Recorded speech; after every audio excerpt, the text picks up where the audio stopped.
আগে মসজিদ ছিল, এখনো মসজিদ আছে।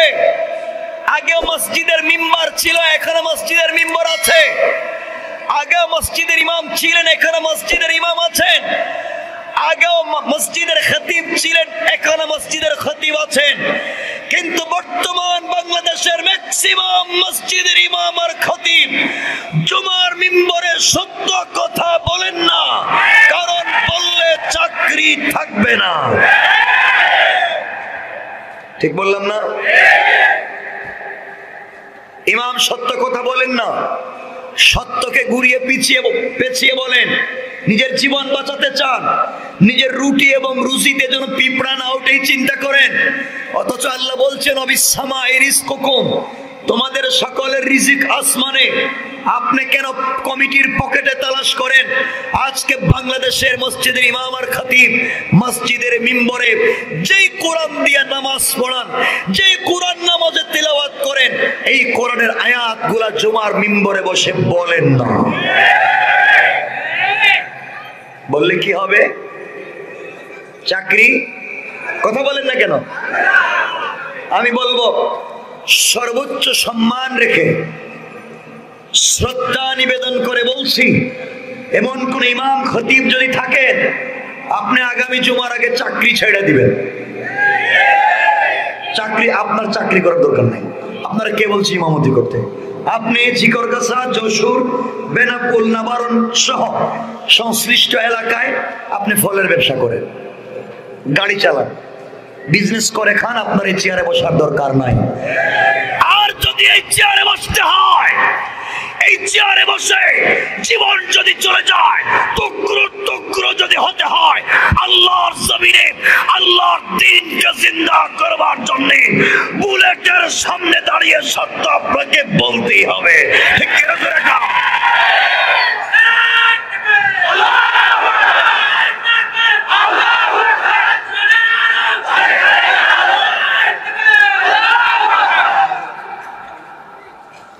শোনেন, কথা বোঝা লাগবে। আজকে কিসের ইসলাম, কিসের মাদ্রাসা মসজিদ, কিসের আলেম? কেন আজকে মাদ্রাসা আছে? এই মাদ্রাসা থেকে লক্ষ লক্ষ আলেম হাফেজ বের হয়। এক এক গ্রামে 10-20 জন আলেম আছেন, কিন্তু গ্রাম থেকে কোনো সুদকে বের করে দিতে পারেন নাই। আপনাকে কে বলছে আলেম হতে? কে বলেছে আপনাকে আলেম হতে? মনে রাখবেন,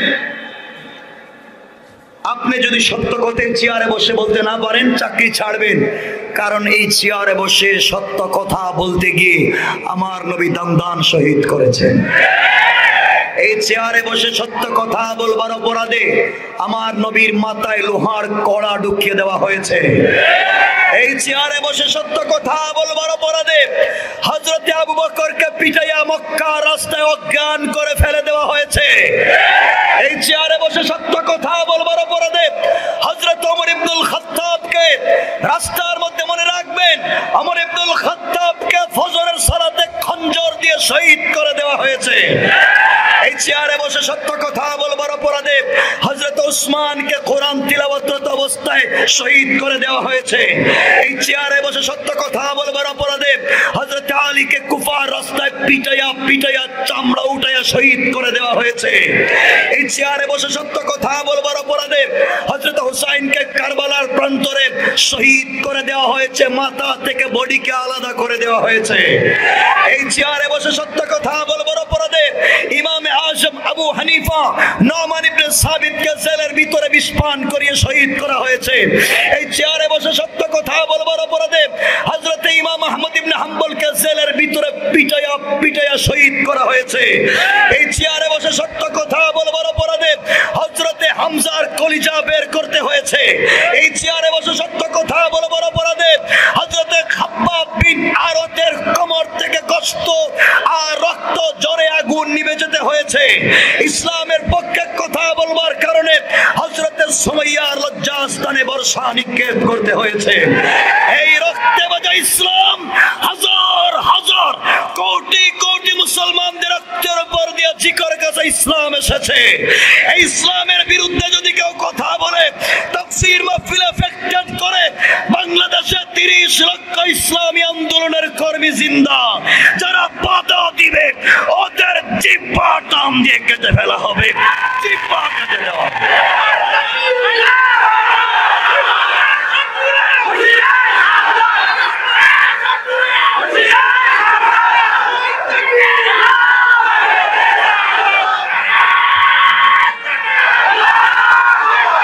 শোনো মুসলমান, কথা শোনো। আজকে যুবকেরা টাকনোর উপরে প্যান্ট পরে ইউনিভার্সিটিতে যায়, তাকে সন্ত্রাস বলা হয়, বলা হয় না? দাড়ি রাখলে তাকে জঙ্গি বলা হয়, টুপি মাথায় দিলে তাকে তালেবান বলা হয়, আমাদের মায়েরা কালো বুরকা পরলে তাদেরকে আইএস বলা হয়। মনে রাখবেন, এই জমিন আল্লাহর, এই জমিন আল্লাহর, এই মাটিতে শুয়ে আছেন লক্ষ লক্ষ পীর বুজুর্গ ওলি আব্দাল। মনে রাখবেন, বাংলাদেশ আলিম উলামার দেশ, পীর বুজুর্গের দেশ, ওলি আব্দালের দেশ, গাউস কুতুবের দেশ, মাদ্রাসা মসজিদের দেশ, আযান ইকামতের দেশ, কোরআন সুন্নাহর দেশ, ইসলামী আন্দোলনের দেশ। এই দেশে তাকবীরের আযান হবে, এই দেশে রাস্তায় তাকবীর হবে, দ্বীন ইসলামের আওয়াজ হবে। যাদের ভালো লাগে না, সীমান্ত খোলা আছে, পার হয়ে চলে যাও। মনে রাখবেন, ভালো মানুষ হতে পয়সা লাগে না। আমার কথায় যদি কারো খারাপ লাগে, কথা তো বলি নাই, বেশি লম্বা কথাও বলবো না, কারো যদি খারাপ লাগে, কষ্ট লাগে, আপনারা দাঁড়িয়ে যাবেন, ডাইরেক্ট পিন্ডালে দাঁড়িয়ে আমাকে প্রশ্ন করবেন, আমি আপনাদের প্রশ্নের জবাব দিয়ে যাব।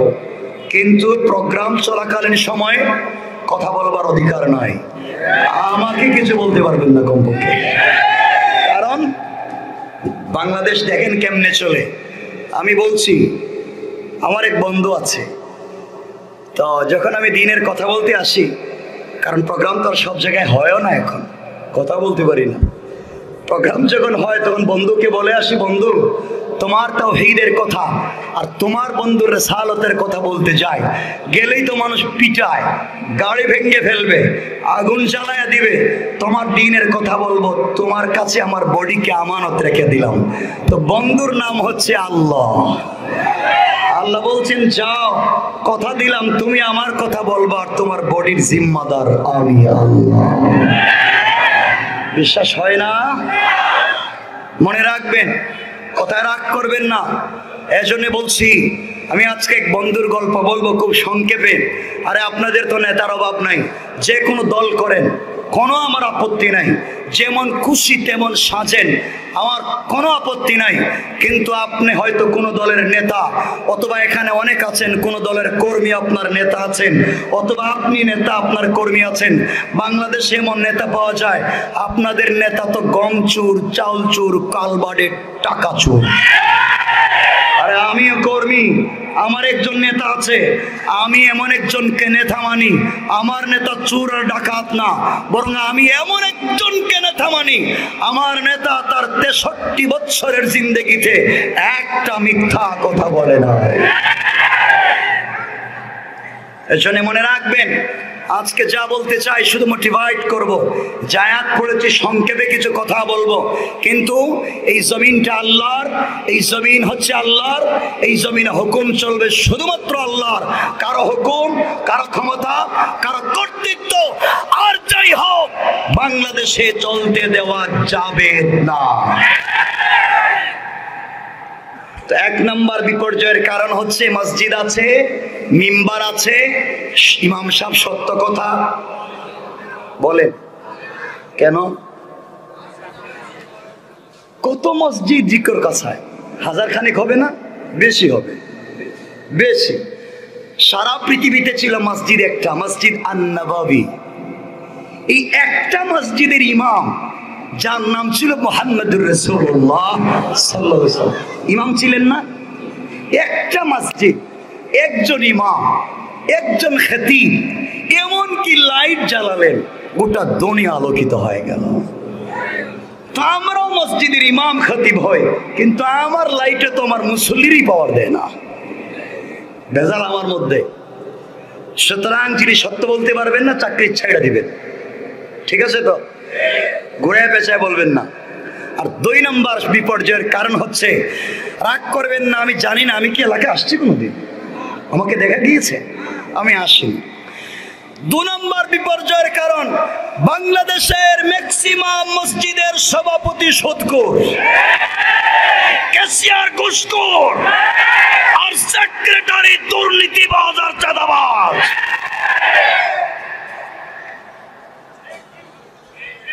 এজন্য ইমামও সত্য বলে না, কমিটির ভয়ে। সমাজটা কেমনে বিষাক্ত হয়ে গেল, সমাজ কেমনে বিষাক্ত। মাইন্ড করবেন না, এলাকায় অনেক ভদ্র মানুষ মসজিদের কমিটিতে আছেন, ভালো মানুষ, কিন্তু এমনও কমিটির লোক আছে মসজিদ মাদ্রাসার কেসের টাকা দিয়ে নিজে বিজনেস করে। আমি কিছু সত্য কথা আপনাদেরকে শোনাইয়া চলে যাব। এজন্য ইমাম সাহেব একদিন চিন্তা করছে, আজকে আল্লাহ যা করে মসজিদের ভিতরে সুদের ওয়াজ করব। আপনাদের এলাকায় খবর নিয়ে দেখেন, অনেক লোকের দাড়ি নাভি পর্যন্ত লম্বা, হাতে 1.5 হাত লম্বা তসবি, লম্বা জুব্বাও পরে, হজও করছে, কিন্তু খবর নিয়ে দেখেন এলাকার সব থেকে বড় সুদের কারণ আছে না? তো আপনি সুদ খানতে আপনি মুসলিম হলেন কেমনে?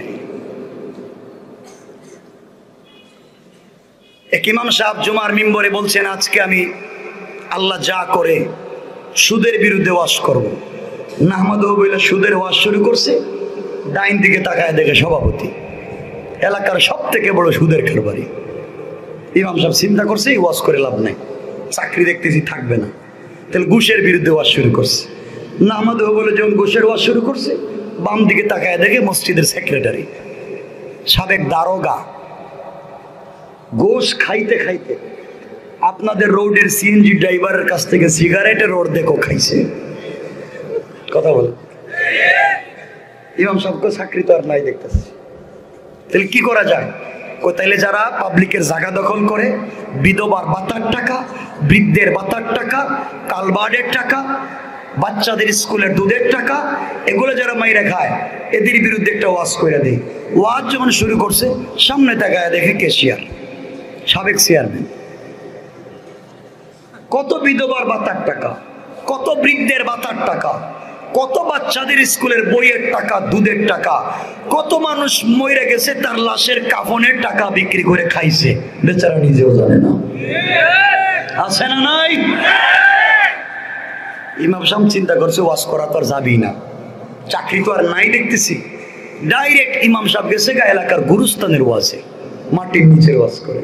তখন সভাপতি কয় মাশাআল্লাহ, সেক্রেটারি আলহামদুলিল্লাহ, ক্যাশিয়ার কো জাযাকাল্লাহ, কি সুন্দর চমৎকার ওয়াজ, আগামী মাসে আমরা বেতন 500 টাকা বাড়াইয়া দিলাম। মিষ্টি, আপনি দিনের দাওয়াত দিলে মিষ্টি পান, আর আরেকজন দিনের দাওয়াত দিলে লাঠির বাড়ি খায়, মনে রাখবেন আপনি কবরে গেলেও খাইবেন। কথা বলেন, এতটুকু। এরপরে সামনে বলি, আপনারা যখন মসজিদে ইমাম নিয়োগ দেন না, দেন না? ইমাম দেন না এলাকায়? ইমাম নিয়োগ দেওয়ার সময় দেখেন ইমাম আমানতদার কিনা, ইমাম চুর কিনা, ইমাম ডাকাত কিনা।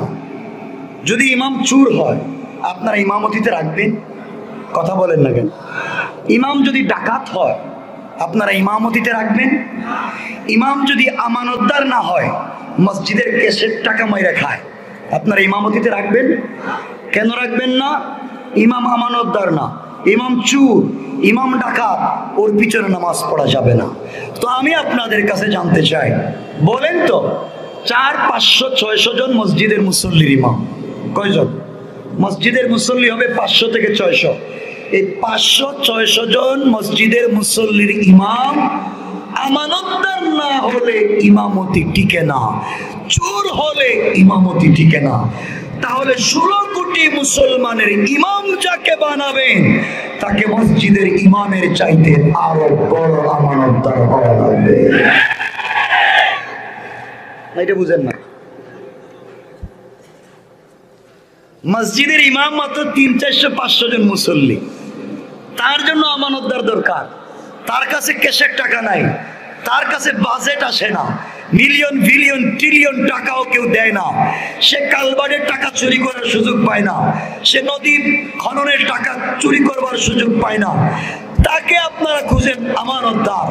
আর যাকে আপনারা নেতা বানান, ইমাম বানান, ওদেরকে বানান চোর আর ডাকাত আর বদমাইশদেরকে। ঠিক কিনা বলে? এই জায়গায় ভুল আমার।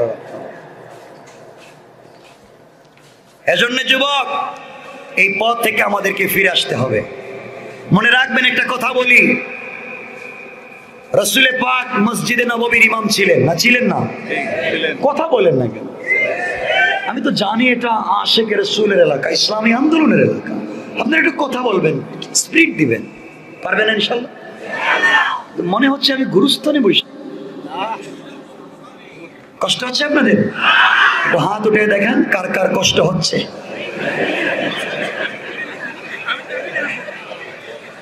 আমি বুঝতে পারতেছি। শুনেন কথাগুলো, শুনেন কি বলতে চাই আমার বন্ধুগণ। এই জমিনটা হচ্ছে আল্লাহ। কার? সবাই বলেন, এই জমিনে হুকুম চলবে একমাত্র আল্লাহ। আমি জানতে চাই,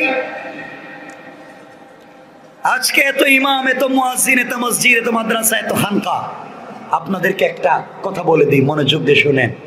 আপনাদের বাচ্চাদেরকে আলেম বানান, কোনো আপত্তি নাই। হাফেজ বানান, মুফাসসির, মুহাদ্দিস, শেখুল হাদিস, মুফতি বানান, কোনো আপত্তি নেই। কিন্তু এগুলোর পাশাপাশি আপনাদের বাচ্চাদেরকে জেনারেল শিক্ষায় শিক্ষিত করবেন। আপনাদের বাচ্চাদেরকে মাস্টার্স করাবেন, ট্রিপল MA করাবেন, MPhil করাবেন, PhD করাবেন, BCS ক্যাডার বানাবেন। আপনার ছেলে আলেম, আপনার ছেলে হাফেজ, আপনার ছেলে মুফতি, ও যদি BCS ক্যাডার হয়, আপনার জেলার পুলিশের SP হয়ে যায়, আর যাই হোক, আপনার জেলায় তাফসীর বন্ধ করবে না। এই সত্য বুঝতে আরো ভুল হচ্ছে না? আমাকে বলেন, আমি এভাবে কিছু কথা বলে সামনে যাই, আমাকে বলেন, রাসূল মসজিদের ইমাম ছিলেন না? কথা বলেন না। রাসূল মসজিদের খতিব ছিলেন না? রাসূলের মাদ্রাসা ছিল, মাদ্রাসার শিক্ষক ছিলেন। মাদ্রাসায় দারুল আরকাম, মাদ্রাসায় সোফা, এই মাদ্রাসার শিক্ষকও ছিলেন নবীজি, ইমামও ছিলেন, খতিবও ছিলেন, মাদ্রাসার শিক্ষক ছিলেন। এতটুকুন তার দায়িত্ব ছিল না, তিনি প্রয়োজন বুঝে জিহাদের ময়দানে সেনাপতিও ছিলেন। না ছিলেন না? তিনি মদিনার রাষ্ট্রের প্রেসিডেন্টও ছিলেন। তিনি এই কোরআন পড়ে ইমামতি চালাইতে পারলেন, খতিবগিরি চালাইতে পারলেন, মাদ্রাসার শিক্ষকতা করতে পারলেন, প্রেসিডেন্ট হতে পারলেন, সেনাপ্রধান হতে পারলেন। তো আপনি পারেন না কেন? আপনি পারেন না কেন? আপনার পড়া ব্যর্থ হচ্ছে কেন? এর কারণ হচ্ছে কোরআন যে উদ্দেশ্যে পড়বার কথা ছিল, সে উদ্দেশ্যে আমরা পড়ি না। আজকে আপনাদেরকে যদি বলা হয় আসেন তাফসিরে আসেন, দ্বীনের কাজে আসেন, কোরআনের কাছাকাছি আসেন, তো আপনারা বলবেন ব্যস্ত। কিছু বললেই আপনারা ব্যস্ত। আসেন না তাফসিরে, ব্যস্ত। আসেন না ওয়াজে, ব্যস্ত। আসেন না নামাজে, ব্যস্ত। আসেন না নামাজে, বিজনেস নিয়ে ব্যস্ত। আরে আপনি বিজনেস, বউ বাচ্চা নিয়ে যত ব্যস্ত, আপনার চাইতে কোটি কোটি গুণ বেশি ব্যস্ত আজরাইল আপনাকে নিয়ে। ভুল বলেছি? আপনাকে নিয়ে আজরাইল আরো বেশি ব্যস্ত। আপনি মনে করেছেন আগামীকালকে বাজারে গিয়ে 1 লক্ষ ব্যাগ সিমেন্ট বিক্রি করবেন, 1 লক্ষ মন রড বিক্রি করবেন। আপনার পাইকারি বিজনেস আছে, আপনি বড় বিজনেস ম্যাগনেট, আপনি বিজনেস করবেন। আপনার পার্টি আছে, সকালবেলা দোকান খুলেছেন, দোকান খুলে পার্টির সঙ্গে মাল দিয়ে আপনি ক্যাশের বাক্স খুলে টাকা গুনতে গিয়েছেন। টাকা আপনার, বিজনেস আপনার, কিন্তু আপনি জানেন না আপনার ক্যাশের বাক্সের ভিতরে আজরাইল বসা। হতে পারে না? কথা বলেন, হতে পারে না? তা আপনি কিসের ব্যস্ত? কিসের ব্যস্ত আপনি? আমার বন্ধুগণ মনে রাখবা, আজকে যুবকেরা প্রেম করে না করে না? আসতে বললেন যে আজই তো গেল 14 ফেব্রুয়ারি। ওগুলো আমি বলবো না, ওগুলো খারাপ জিনিস, এ পথে আপনারা যাবেন না। আর সব থেকে বেশি ফুল তো আপনাদের এলাকায় বিক্রি হয়, ঠিক বললাম না? যুবকেরা প্রেম করে নিবৃত্তে, যার সাথে প্রেম করে। যুবক, তুমি যে মেয়েটার প্রেমে পড়েছ, হয়তোবা তার চামড়া ডিজাইন করা, বিউটিফুল স্ট্রাকচার বডির, তার চামড়া দেখলে তুমি পাগল হয়ে যাও, তার মুখের ভাষা অনেক স্মার্ট, তুমি এগুলা দেখে পাগল হয়েছো। আরে যুবক, তুমি ভুল জায়গায় প্রেম করেছো। তুমি জানো না যে মেয়ের সঙ্গে প্রেম করেছো, আর যদি এই মেয়েটা মরে যায় 72 ঘন্টার ভিতরে তার চামড়া থেকে বের হবে পোকা। ভুল জায়গায় প্রেম করেছো। আমি আমার বোনদেরকে বলবো, যুবকের স্ট্রাকচার দেখে, বডি দেখে, স্মার্টনেস দেখে প্রেম করে ফেললাম, তুমি জানো না এই যুবক যদি আজকে মরে যায় 32 ঘন্টার ভিতরে তার নাক থেকে, কান থেকে পোকা বের হবে, পোকা। আরে বন্ধুর পরিচয় তো বিপদে। আজকে তুমি যাদের সঙ্গে বন্ধুত্ব করেছো, যাকে টাইম দেওয়ার জন্য মা বাপকে চিনো না, গোটা সময় যাকে টাইম দাও, তার সাথে কথা না বললে তোমার ভালো লাগে না। আজকে যারা প্রেম করে তারা নিভৃতে, অন্ধকারে, একাকিত্বে কথা বলতে চায়। এই জন্য কলেজ, ইউনিভার্সিটি চত্বরে, গাছের গোড়ায় অথবা কোনো পার্কে যায়। গভীর রাত্র হয়ে গেলে তারা কম্বলের নিচে অথবা ছাদের উপরে উঠে কানে হেডফোন লাগাইয়া, ব্লুটুথ লাগাইয়া রাত কথা বলে। রাত শেষ, তার কথা শেষ হয় না। মোবাইলের চার্জ শেষ, তার কথা শেষ হয় না। আরে যুবক, তুমি যার সঙ্গে কথা বলতেছো, যাকে সময় দিচ্ছ, বন্ধুর পরিচয়তে বিপদে, আজকে তুমি তাকে সাপোর্ট দিচ্ছ। তুমি আজকে মরে যাও, কবরে চলে যাও, কবরে গিয়ে যদি তুমি বিপদে পড়ে যাও, তোমার মাকে পাবা না, তোমার বাপকে পাবা না, তোমার ভাইকে পাবা না, তোমার স্ত্রী, সন্তান কাউকে পাবা না, তোমার গার্লফ্রেন্ড, বয়ফ্রেন্ড কাউকে পাবা না। কবরে তুমি বিপদে থাকবে, আর তোমার আত্মীয় স্বজন মাটির উপরে তোমার সম্পদ বন্টন নিয়ে মারামারি করবে। তুমি দুঃখায় পড়ে আছো, কার জন্য সম্পত্তি রেখে যাচ্ছ? আরে যুবক, তুমি যেই মেয়ের সঙ্গে প্রেম করতেছ, তুমি জানো না তোমার চাইতে যদি টাকাওয়ালা, তোমার চাইতে একটু স্মার্ট আরেকটা ছেলেকে পায়, কালকেই তোমাকে অল আউট করে দিবে। কথা বলেন না? লাগবে না, তোমাকে বাদ দিয়ে দিবে। শোনো, এই জন্য বলতে চাই, ভুল জায়গায় প্রেম করেছ, প্রেম করা শিখো নাই। আমি তোমাদেরকে বলছি, শোনো, আরে প্রেম করা কিছু বললেই তো তোমার ফোনটাকে ব্লক লিস্টে রাখা দিবে। প্রেম করার জায়গা আছে, আমি তোমাদেরকে জায়গা জানাইয়া দেই। প্রেম করবা মহান রবের সঙ্গে, সৃষ্টিকর্তার সঙ্গে, যার সঙ্গে প্রেম করে কিছু পাওয়া যায়। কথা বলেন? আমার আল্লাহ প্রেম করেছিলেন আমার নবীর সঙ্গে। প্রেম করে আমার নবীকে মাঝে মাঝে ডাক দিয়ে বলতেন, ইয়া আইয়ুহাল মুসাম্মিল, ইয়া আইয়ুহাল মুদাসসির, কুম ফানসির, ওয়া রাব্বাকা ফাকাব্বির, ওয়া সিয়াবাকা ফাতাহির। ও চাদরওয়ালা চাদর খুলো, কম্বলওয়ালা কম্বলের নিচ থেকে বের হও। তোমার মেয়ে ফাতেমা ঘুমিয়ে আছে, তোমাকে দেখবে না। তোমার কম্বলের নিচে খাদিজা ঘুমিয়ে আছে, ওকে কম্বল মুড়া দিয়া ঘুম থেকে উঠা যাও। আমি আল্লাহর একা একা ভাল লাগে না, রাত্র শেষ হয়ে যায়, তোমাকে ভালোবেসে ফেলেছি, তোমার সঙ্গে প্রেম করে ফেলেছি, রাত্রে কথা না বললে আমার ভাল লাগে না। আল্লাহু আরশে ইস্তাওয়া, আমি আরশে আসিমে, তুমি কম্বলের নিচে, আমার ভাল লাগে না। তুমি ঘুম থেকে ওঠো, আমি ঘুমাই না। লা তাখুযুহু সিনাতুন ওয়ালা নাওম, আমার ঘুম আসতেছে না। বন্ধু, কম্বল থেকে ওঠো আর তাহাজ্জুদের সিজদায় পড়ে যাও। মিন হাবলিল ওয়ারিদ, তুমি উঠে দেখো আমি আরশে আসিমে নাই, তোমার সিজদার জায়গায় পড়ে আছি। তুমি চিনো না সেই রবকে। যুবক, তোমাকে বলছি, তুমি ভুল পথে চলো। তুমি কার সঙ্গে প্রেম করেছো? হয়তো রাত্রে টেলিফোন বন্ধ করে ঘুমিয়ে পড়বে, মাসের পর মাস তোমার সঙ্গে অভিমান করে কথা বলবে না। কিন্তু আল্লাহ বলেছেন, গোলাম, তোকে যদি আমি 1000 বছরের হায়াত দেই আর 999, তুই যদি একবারে 999 বছর 11 মাস 29 দিন যতদিন আমি আল্লাহকে চিনিস না, আমি আল্লাহর নাফরমানি করলে আর একটা রাত্রে তুই যদি আমি আল্লাহকে চিনতে পেরে আমার দেহ জবান দিয়ে আমাকে একবার আল্লাহ বলে ডাক দিস, আর তোর গুনাহ যদি আটলান্টিক মহাসাগর পরিমাণ হয়ে যায়, আমি কথা দিলাম যে আটলান্টিক মহাসাগর পরিমাণ গুনাহ নিয়ে আসবে আর আমি আসমান জমিন রহমত নিয়ে হাজির হয়ে যাব। তুমি কেন সেই রবকে চিনো না? কথাগুলো বুঝো কি বলতে চাই আমার বন্ধুগণ। এই দুনিয়ার মানুষই চিকর কাছার মানুষ, ওলা কোলের মানুষ, অনেক মানুষ আল্লাহকে প্রতিদিন টেলিফোন করে, 5 বার নামাজ পড়ে, করে না? করে না? টেলিফোন করে, আল্লাহ টেলিফোন ধরেন না। কেউ আউয়াবিন পড়ে, কেউ চাষ পড়ে, কেউ ইশরাক পড়ে, আল্লাহকে টেলিফোন দে, আল্লাহ টেলিফোন ধরেন না।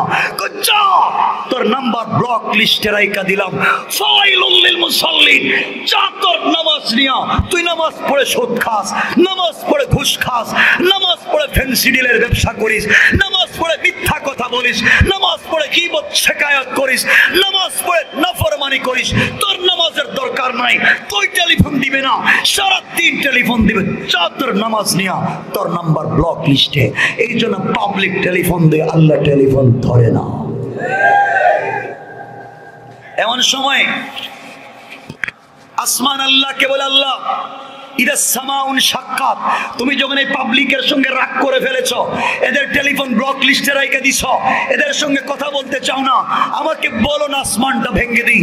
জমিন বলে, আল্লাহ এই জমিনের পাবলিকের সঙ্গে যদি তোমার সম্পর্ক ঠিক না থাকে, তুমি বলো ইদা সুলসিলাতিল আরদু জিলজালাহা, আমি জমিটাকে ভূমিকম্প দিয়ে চুরমার করে দেই। আর এই সময় ইসরাফিল বলে, আল্লাহ তাআলা এদের সঙ্গে যদি সম্পর্ক রাখতে না চাও, আমাকে বলো, আমি সিংহায় ফুৎকার দেই। আল্লাহ কই দিস না। কেন? সম্পর্ক নাই যেহেতু দিব না কেন? আল্লাহ কই জানিস ওদের সঙ্গে তো সম্পর্ক বন্ধ করে ব্লক লিস্টে নাম্বার রাইখা দিছি। কেন জানিস এখন আসমান ঠিকায় রাখছি? কেন জানিস জমিনে এখন ঠিকায় রাখছি? কেন জানিস ইসরাফিলকে নিষেধ করেছি সিংহায় ফুঁক দিতে? কয় আল্লাহ কেন? কয় আমি এখন চিকর কাছা উলা কুলের কিছু যুবক আর যুবতীর টেলিফোনের অপেক্ষা করি। সুবহানাল্লাহ বললেন না? আসমান জমিন বলে, আল্লাহ কেমন যুবক আর যুবতীর টেলিফোনের তুমি অপেক্ষা করো? পাবলিক টেলিফোন দিয়ে ধরো না, আর তুমি কার টেলিফোনের অপেক্ষা করো? এমন সময়ে আল্লাহ ডাক দিয়ে বলে, জানিস না রে আসমান আর জমিন, ওলা কোলের যে যুবক আর যুবতীর বডিতে যৌবন আছে, শরীরে পাওয়ার আছে, সারা রাত্র জেনা ব্যভিচার করতে পারতো, মদের বারে যাইতে পারতো, ফেন্সিডিল ইয়াবা খেতে পারতো, ভ্যালেন্টাইন্স ডে নামে চরিত্র নষ্ট করতে পারতো, কিন্তু যুবক আর যুবতী ত্যাগ করলো না। আমি আল্লাহকে ভালোবাসে, গভীর রাত্রে ঘুম থেকে উঠে যায়, ঠান্ডা পানি দিয়ে ওযু করে সিজদায় পড়ে যখন আমাকে সুবহান বলে ডাক দেয়, আমি আল্লাহর আরশ কেঁপে উঠে, আমি আরশে আজিমে থাকি না, মিন হাবলিল ওয়ারিদ, তাদের গলার রোগের চাইতে আরো কাছে পৌঁছে যায়, কাছাকাছি যায়। কষ্ট পাচ্ছেন আমার কথায়? গোলাম যখন সিজদায় গিয়া পড়ে সুবহান, আল্লাহ আসমানকে বলেন, আসমান বল ও সিজদায় কি পড়েছে? আল্লাহ সুবহান বলেছে। সুবহান, তুমি নাকি পবিত্র। আল্লাহ বলছেন এই ওলা কোলের যুবক আর যুবতী কি আমাকে দেখেছে? কয় না, দেখে নাই, না দেখে বিশ্বাস করে ফেলেছে। তোমার দ্বীনের জন্য জীবন দিতে চায়, তোমার দ্বীনের জন্য কুরবান হতে চায়, তোমাকে দেখে নাই বিশ্বাস করে। আল্লাহ বলছেন সাব্বাহতানি, যে না দেখে আমাকে বিশ্বাস করলো, আমি পবিত্র, অবশ্যই আমি পবিত্র, আর আমাকে মানবার কারণে কথা দিলাম সাব্বাহতুকা, ওলাম তোকে দুনিয়ায় বানালাম পবিত্র, আখিরাতে পবিত্র বানাইয়া দিলাম বিনা হিসেবে জান্নাত। যুবতী যখন সিজদায় পড়ে বলে আলা, আল্লাহ ফেরেশতাদেরকে বলেন বল, ও আলা বলে কেন? আল্লাহ তুমি নাকি বড়, বিশাল বড়। আল্লাহ বলেন ওলা কোলের যুবক আর যুবতী কি আমাকে দেখেছে? আল্লাহ দেখে নাই, না দেখে বিশ্বাস করে তুমি আলা। আল্লাহ বলছেন আলাইতানি, অবশ্যই আমি বড়, আর আমাকে বড় বলে স্বীকার করবার কারণে আলাইতুকা, ওলাম দুনিয়ায় তোকে বানালাম বড়, আর আখিরাতে বড় বানাইয়া অনেক পয়গম্বরের আগে দিলাম জান্নাত। সুবহানাল্লাহ বললেন না? এই আল্লাহ। যুবক তোমাকে বলছি, কষ্ট হচ্ছে আমার কথায়, শোনো, তোমাকে বলছি, তুমি নাকি জেনা করেছো, জেনা করেছো, তুমি নাকি দীর্ঘদিন নামাজ পড়ো নাই, তুমি নাকি সুদ খেয়ে ফেলেছো, তুমি নাকি ব্যভিচার করেছো, তুমি নাকি অন্যায় করে ফেলেছো। লজ্জায় আল্লাহর কাছে বলতে চাও না, আল্লাহর কাছে মাফ চাইতে চাও না। আরে এত গুনাহ করেছি, এত জেনা করেছি, এখন কেমনে আল্লাহর কাছে যাই যদিও আমাকে মাফ না করে?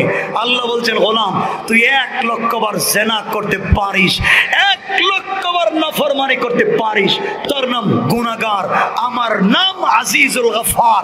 তুই একবার চা, চাইতে দেরি আমি দিতে দেরি নাই। কিসের আপনার ভয়?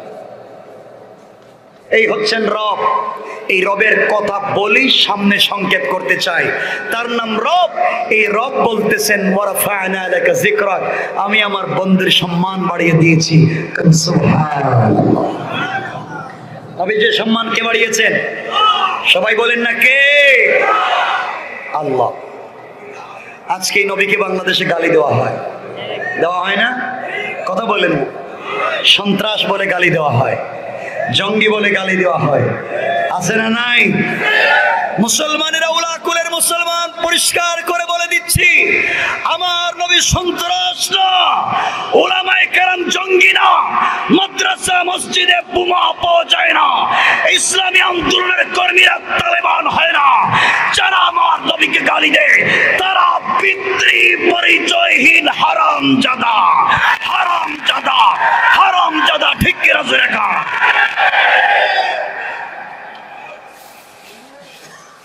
মনে রাখবেন, রাসূল পাককে গালি দিবেন না। এই নবীজির সম্মান বাড়িয়েছেন কে? আল্লাহ। কেন গালি দিবেন? আমার মুসলমান বন্ধুগণ, গভীর মনোযোগ। আল্লাহর পয়গম্বর, আখিরি জামানার নবী জনাবে মুহাম্মদ রাসূলুল্লাহ সাল্লাল্লাহু আলাইহি ওয়াসাল্লাম যখন নবুয়ত লাভ করলেন, সংক্ষেপ করে আপনাদেরকে বোঝাইয়া দেই। নবুয়ত লাভ করার পরে আল্লাহর পয়গম্বর দীর্ঘদিন পর্যন্ত দ্বীনের দাওয়াত দিলেন। দাওয়াত দিতে দিতে এক পর্যায়ে যেই নবীর জন্মের আগে বাবা ইন্তেকাল করেছিলেন, জন্মের কয়েক বছর পরে মা ইন্তেকাল করলেন, এর কয়েক বছর পরে দাদা ইন্তেকাল করলেন। রাসূল পাক সাল্লাল্লাহু আলাইহি ওয়াসাল্লাম নবুয়ত লাভ করার পরে চাচাকেও হারালেন। যেই বছর চাচাকে হারিয়েছেন, এই বছর তার কলিজার টুকরা স্ত্রী খাদিজাতুল কুবরাকে হারিয়েছেন। আল্লাহর পয়গম্বরের মক্কায় কেউ নাই, বাবাও নাই, মাও নাই, দাদাও নাই, চাচাও নাই, ভাইও নাই, ছেলেও নাই।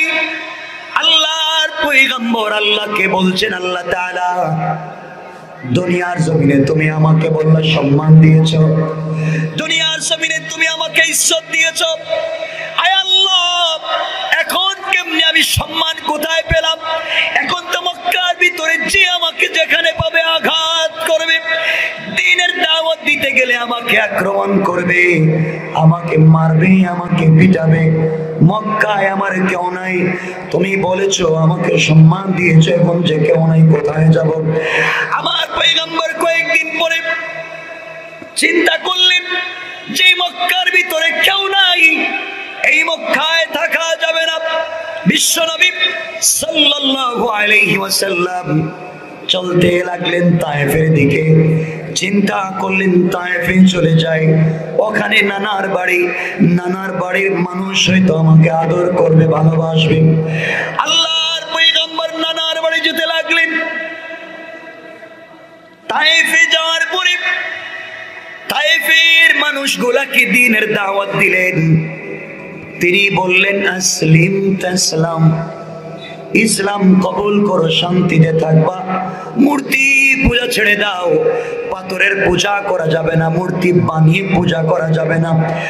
আল্লাহর পয়গম্বর যখনই মূর্তির বিরুদ্ধে, অগ্নি পূজার বিরুদ্ধে, অর্থাৎ এক কথায় পূজার বিরুদ্ধে যখন কথা বলা শুরু করে দিলেন, যে মানুষগুলো আমার নবীকে ভালোবাসতো, যে মানুষগুলো কলিজা থেকে বিশ্ব নবীকে মহব্বত করত, এই তায়েফের মানুষ কিছুক্ষণ পরে আমার নবীর শরীরে বৃষ্টির মতো পাথর নিক্ষেপ করা শুরু করলো। যেই নবীর মাথা থেকে রক্ত গড়িয়ে পা পর্যন্ত চলে যায়, শরীরের চামড়া কেটে রক্ত ফুটা ফুটা হয়ে পড়ে যায়, একমাত্র তাওহীদের কথা বলবার কারণে। আজ মূর্তির বিরুদ্ধে তাওহীদের পক্ষে কথা বললে কিছু মানুষ আঘাত করে, কিছু মানুষ পিটায়, গালি দেয়। মনে রাখবেন, মনে রাখবেন, মুসলিম দাবি করলে মূর্তির পক্ষে কথা বলা যাবে না। যারা মূর্তির পক্ষে কথা বলে তারা এই জামানার আবু জাহাল আর আবু লাহাব।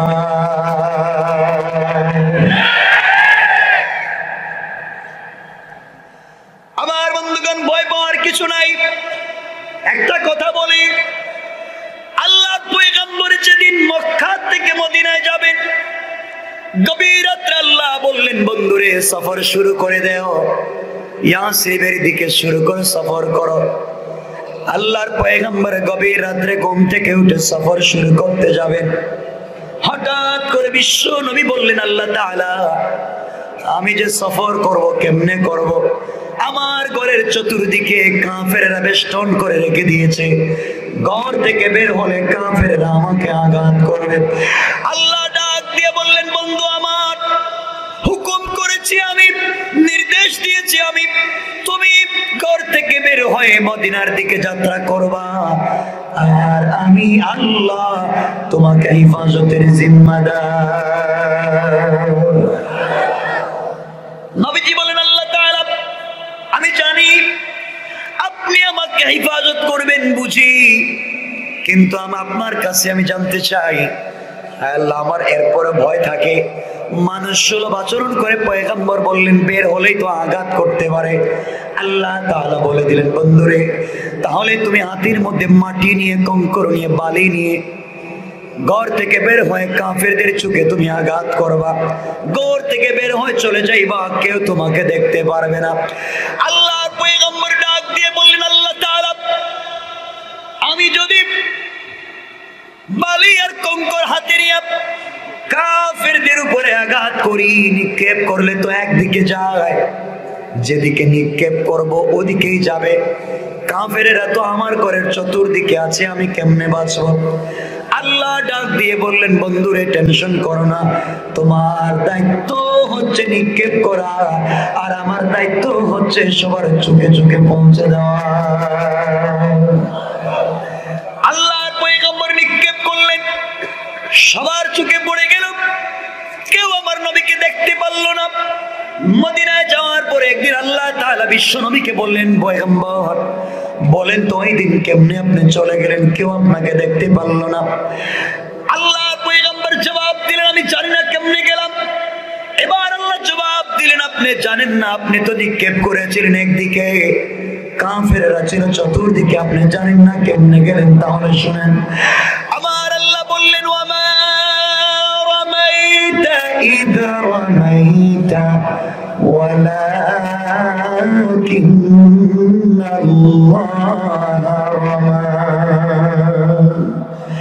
আল্লাহ রাব্বুল ইজ্জত ওয়াল জালাল বললেন, বন্ধুরে, তুমি যে নিক্ষেপ করেছো, তুমি মনে করেছো তোমার হাত দিয়ে নিক্ষেপ করেছো, না না, তুমি তো আমার দ্বীনকে জিন্দা করবার জন্য বের হয়েছো। নিক্ষেপ করার সাথে সাথে তোমার হাত ছিল না, ওটা আমি আল্লাহর কুদরতের হাত হয়ে গিয়েছে, আর আমি আল্লাহ আমার হাত দিয়ে সবার চোখে ফেলে দিয়েছি। সুবহানাল্লাহ। এই আল্লাহ আছেন না নাই? কথা বলেন, আছেন না নাই? কষ্ট হচ্ছে আপনাদের? এই আল্লাহর কাছে নবীজি বলছেন, আল্লাহ তুমি বলছো আমাকে এত সম্মান দিচ্ছ, তায়েফে গেছেন, মানুষ মারছে, এত মায়ের মারছে, কথাগুলো শুনেন, মারতে মারতে নবীজিকে 3 জায়গায় অজ্ঞান করে ফেলে দিয়েছে। জ্ঞান নাই, জ্ঞান শূন্য হয়ে যাওয়ার পরে রশ্মি দিয়া হাতে পায়ে লাগাইয়া উত্তপ্ত পাথরের উপর দিয়ে আবার নবীকে টানা হেঁচড়া করেছে। তার অপরাধ কিচ্ছু না, অপরাধ কালিমার দাওয়াত, অপরাধ তাওহীদের দাওয়াত, অপরাধ তাকে ইসলামের পক্ষে কথা বলা। যুবক, আজও তুমি ইসলামের পক্ষে কথা বলো, তোমার জেল জুলুম হামলা মামলা হাত কাটা পা কাটা এগুলা থাকবে। এটা হচ্ছে আমার রাসূলের সুন্নাত। কথা বলেন। যেই জমিনে মজলুমের রক্ত পড়ে যায়, এই জমিন থেকে আল্লাহ দ্বীনকে জিন্দা করে দেন। কথা বলেন না কেন? সুতরাং মনে রাখবেন, আমাদেরকে ভয় পাইলে চলবে না। আমাদের সাথে আছেন কে? আল্লাহ আছে। আমি যদি আপনাদের এই মাঠে 1000 বছর ওয়াজ করি সালাত আদায় করে না, কিমিস সালাহ কিমিস সালাহ, কেউ যদি সালাত আদায় না করে আমার কিছু করার আছে? কিচ্ছু করার নাই। আর আমি যদি এখানে 1000 বছর ওয়াজ না করে কোরআন হাতে নিয়ে সংসদে যেতে পারি আর ফ্লোর নিয়ে 1 মিনিট বক্তৃতা করি যে আগামী কালকের থেকে ফজরের সালাত বাধ্যতামূলক, আর তার উপরে যদি আইন হয়ে যায়, আর বাংলাদেশ টেলিভিশনে যদি ঘোষণা করে সংবিধিবদ্ধ সতর্কীকরণ, গণপ্রজাতন্ত্রী বাংলাদেশ সরকারের পক্ষ থেকে সকল জনগণকে এই মর্মে নোটিশ করা হচ্ছে যে আগামী কালকে ফজরের সালাতে সকলেই বাধ্যতামূলক হাজির হওয়া লাগবে। যদি না যান 6 মাসের জেল, 50,000 টাকা জরিমানা।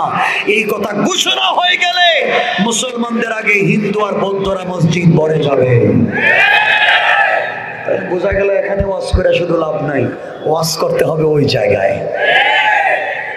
ওই জায়গাতে ইসলাম নাই। কষ্ট পাচ্ছেন মনে হয় আমাদের? এই জায়গায় ইসলাম আছে। রাগ করবেন না। যারা মসজিদে আছেন, আপনি মসজিদে বসে আছেন, দিন প্রচার করতেছেন, খাইবেন। আমি বইলা দিলাম, কোরআন থিসিস করেন, কোরআন গবেষণা করেন। আপনি কোরআন পড়েছেন, লিয়াতাফাক্কাহু ফিদ্দীন, তাফাক্কুহ ফিদ্দীন হাসিল করেছেন, ইমামতির জন্য না। ইমামতি যে কেউ করতে পারে। আপনি শুধু ইমামতি নিয়ে ব্যস্ত, আপনি শুধু মাদ্রাসা নিয়ে ব্যস্ত, আপনি শুধু খানকায় বসে আছেন। খবর আছে, মরার পরে জবাব দিবেন, দ্বীনকে কেন রাষ্ট্রীয়ভাবে প্রতিষ্ঠা করতে পারলেন না? আমার বন্ধুগণ, একটা গাড়ি, একটা কি গাড়ি চিনেন তো? বাস 40 সিটের। এই জায়গার নাম হচ্ছে জিকরগাছা। জিকরগাছা জয়সুর থেকে যাবে ঢাকায়। গাড়ির সিট কয়টা? কয়টা? সবাই বলেন। 40টা। 10টা সিটে বসেছেন বাংলাদেশের বিশ্ববিখ্যাত 10 জন আলেম। আরো 10টা সিটে বসেছেন বাংলাদেশের বিশ্ববিখ্যাত 10 জন পীর। কয়টা গেছে? আরো 10টা সিটে বসেছেন বাংলাদেশের বিশ্ববিখ্যাত 10 জন মুফতি। কয়টা গেছে? আরো 10টা সিটে বসেছেন বাংলাদেশের বিশ্ববিখ্যাত 10 জন শেখুল হাদিস আর খতিব। কয়টা গেছে? আপনারা বলেন, প্যাসেঞ্জারের সিটে বসেছেন শেখুল হাদিস, পীর, বুজুর্গ, আল্লামা, খতিব। ঠিক বললাম না? সবাই খারাপ মানুষ? কথা বলেন। শুধু ভালো না, এরাই সব থেকে ফার্স্ট ক্লাস। ঠিক বললাম না? এই বিশ্ববিখ্যাত 40 জন বসেছেন গাড়ির প্যাসেঞ্জারের সিটে। কেউ বসে কোরআন পড়তেছেন, কেউ জিকির করতেছেন, কেউ তাসবিহ পড়তেছেন, কেউ হাদিস পড়তেছেন। সবাই বসে আছেন প্যাসেঞ্জারের সিটে। এই গাড়ির মতো বরকতে গাড়ি আছে। গাড়ি যাবে ঢাকা। কই যাবে? আর যারা বসেছেন এরা কি খারাপ মানুষ না ভালো মানুষ? কিন্তু ড্রাইভিং সিটে যাকে বসিয়েছেন সে একজন মাতাল। সে কি? সবাই বলেন না, মাতাল। প্যাসেঞ্জারের সিটে পীর সাহেব, খতিব সাহেব, আল্লামা, মুফতি, শেখুল হাদিস নিজের মতো করে জিকির করতেছেন, আর ড্রাইভিং সিটে বসাইছেন মাতাল। আমার বন্ধুগণ, মাতাল ড্রাইভার 1 বোতলের জায়গায় 2 বোতল ভারতীয় মদ খাইছে, আর ট্যাবলেট খাওয়ার কথা ছিল 2টা, খাইছে 4টা মায়ানমারের। কথা কেন? খাওয়ার পরে যখন গাড়ি চালায় ড্রাইভিং সিটে বসে, প্যাসেঞ্জারের সিটে বসে শুধু আল্লাহর নামের জিকির চলে। পুরা গাড়ির ভিতরে আল্লাহর নামের জিকিরের আওয়াজ হয়ে যায়। ড্রাইভিং সিটে বসে রাখছেন মাতাল, গাড়ি চালাইয়া দেখা যাবে পদ্মা নদীর কাছে গিয়া মাতাল ড্রাইভার গাড়ি লঞ্চের উপরে না উঠাইয়া গাড়ি ছেড়ে দিয়েছে পদ্মা নদীতে। যখন গাড়ি চলে গিয়েছে, গাড়িও ডুবেছে, গাড়িও ভাঙছে, মাতাল ড্রাইভারও মরেছে, কিন্তু প্যাসেঞ্জারের কিছু হবে না। হবে হবে না? ওমা পিসাব হুজুর না, পিসাব হবে?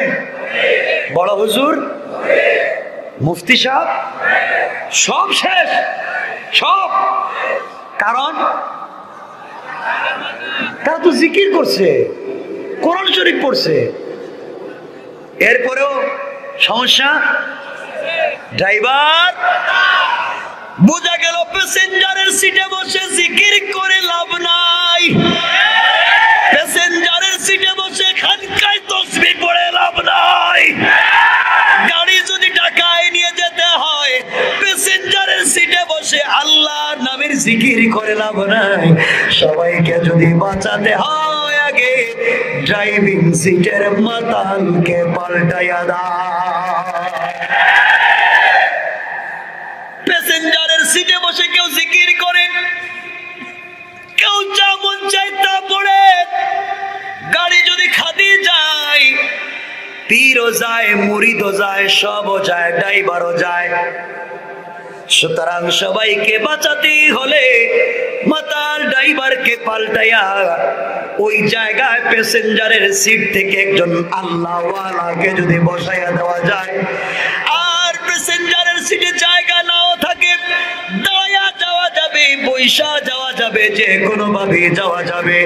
এই জন্য তোমার আমার কাজ শুধু প্যাসেঞ্জারের সিটে বসা নয়, তোমার আমার কাজ হলো এই কোরআনকে ড্রাইভিং সিটে ফিটিং করে দেওয়া।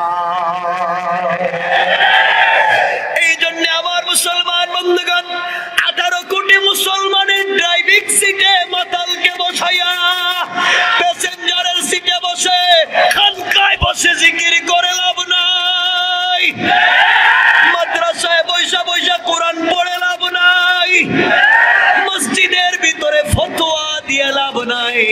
18 কোটির ড্রাইভার মাতাল যদি গাড়ি অ্যাক্সিডেন্ট করে, ড্রাইভারও যাবে, 18 কোটির গাড়িও যাবে, আপনি পীরও যাবেন, খানকাও যাবে, মাদ্রাসাও যাবে, মসজিদও যাবে, সব যখন চলে যাবে বাঁচাতে পারবেন না।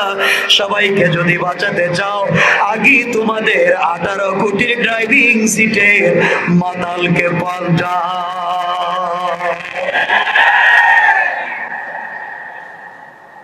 বুঝবেন না আমার কথাগুলা?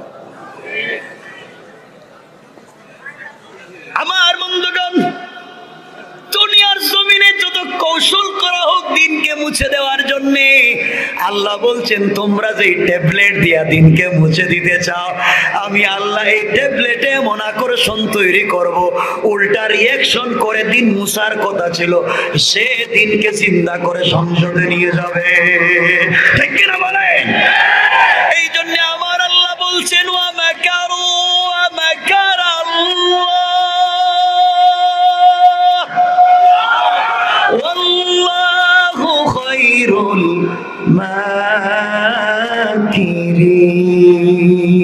মাকিরিন। আল্লাহ বলেছেন তোমরা যত কৌশল করবে দিনকে মুছে দেওয়ার, আমি আল্লাহর কৌশল জানো না। আমার আল্লাহ বলেছেন কোরআনে কারীমের সূরা নিসার ৭৬ নম্বর আয়াতের বাম পৃষ্ঠার প্রথম আয়াতের শেষ শব্দে আল্লাহ বলেন ইন্না কাইদাশ শাইতানি কানা যায়ীফা। আল্লাহু আকবার।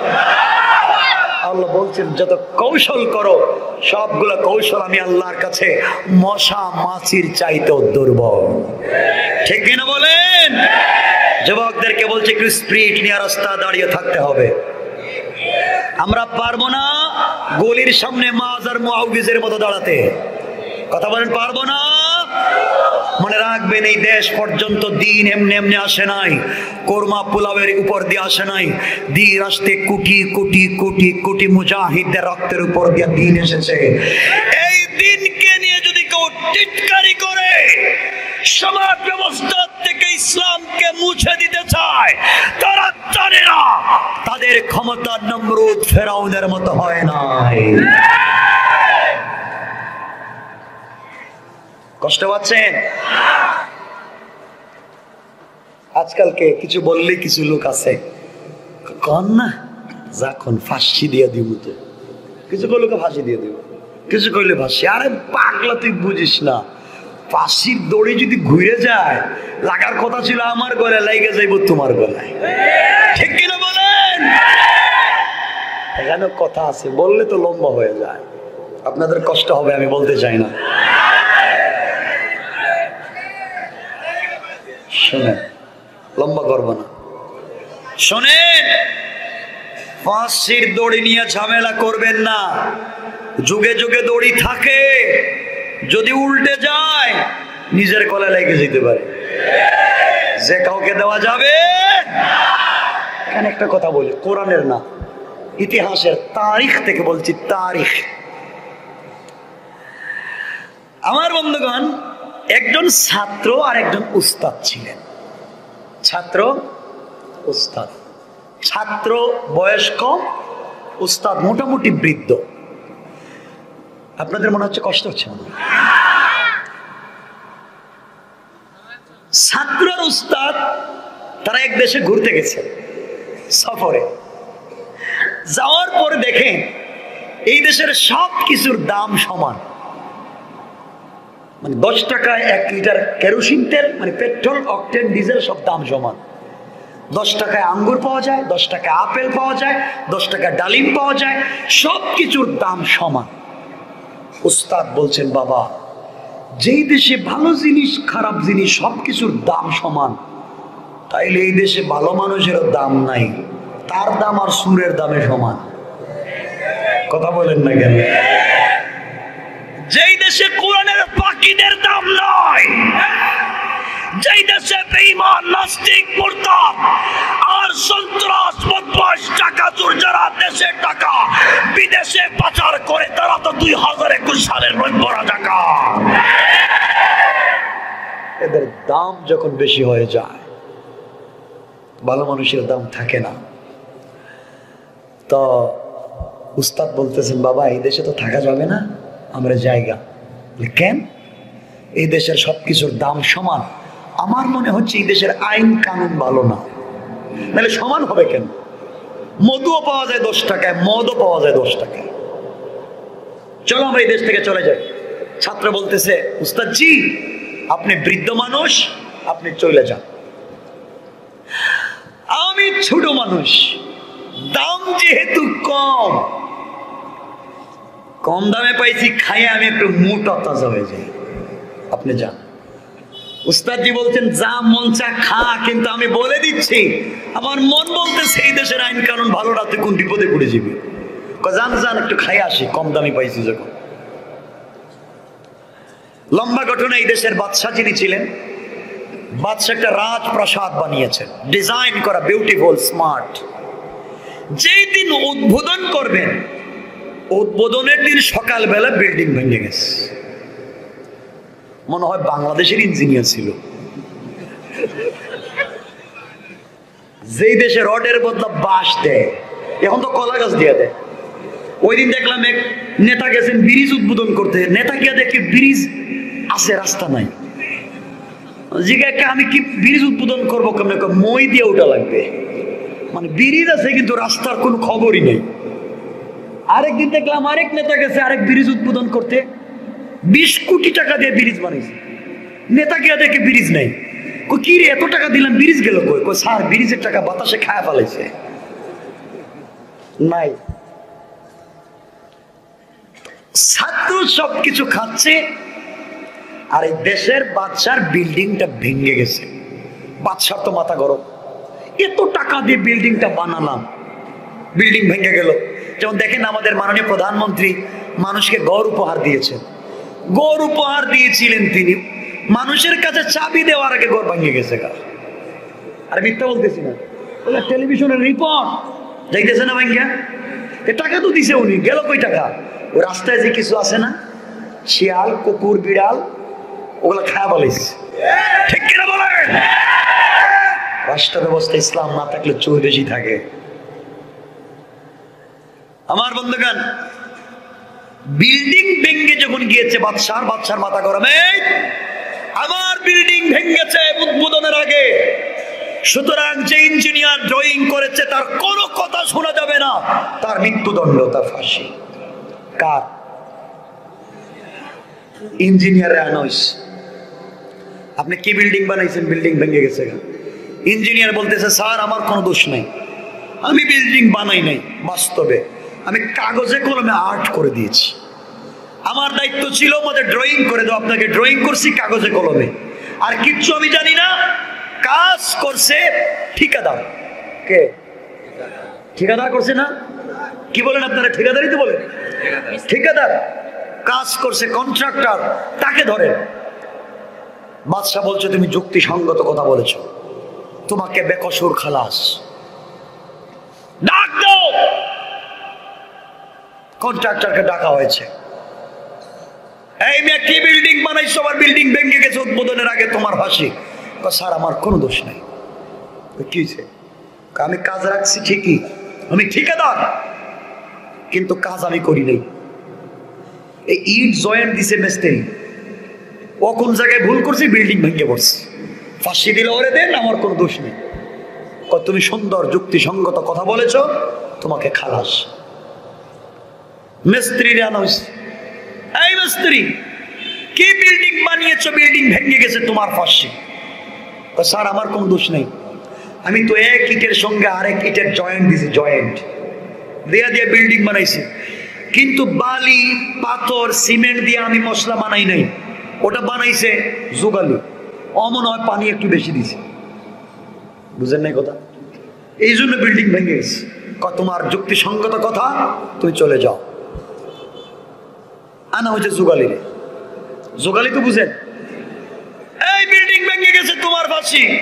আমার কোনো দোষ নেই, আমি প্রতিদিন এইভাবে পানি ঢালি, কিন্তু বাদশা আমি যখন পাথর বালু আর সিমেন্টের মধ্যে পানি ঢালতেছিলাম, এমন সময় আপনার বাড়িতে একটা হাতি আছে, হাতির গলায় একটা ঘুঙ্গুর আছে, হাতির চালক একজন মাহুত আছে, ও আমার কাছ দিয়ে আসতেছিল, আমার হাতে বিশাল বড় বালতি, ও আমার সামনে আইসা হাতির পিঠে দিছে এক বাড়ি, বাড়ি খাইয়া হাতি দিছে এক লাফ, হাতির গলার যে গঙ্গুরিটা দিছে আওয়াজ, আমি মনে করছি মনে ইসরাফিল সিংহায় ফুক দিছে।